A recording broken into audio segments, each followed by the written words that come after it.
今天完全的回神呢。第一节小台的2记3分球，真的燃烧了台啤所有的球迷哦。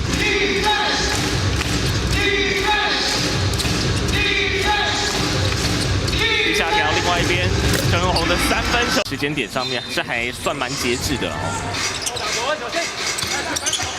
曹俊湘继续待在场上，而在台啤英雄这边是把 Vukovic 换上场。Vukovic 直接拔起来了，要来拆炸弹，但这个球没有碰到篮筐。台啤的塞尔维亚常人 Vukovic 打了2场比赛，今天第2战，他还在适应台啤的队友跟台湾比赛的方式哦。是。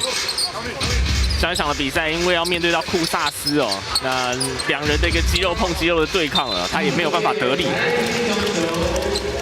经验，球技当然没有问题，最主要是他怎么去适应他的队友，跟了解台湾篮球整体的打法。台啤英雄这边是非常需要团队配合的一支队伍。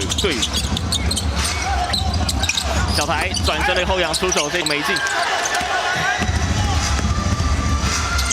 台中太阳把白沙给换上场，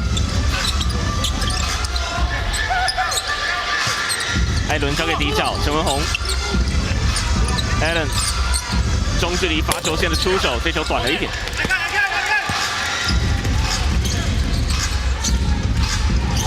直接拔起来的3分球，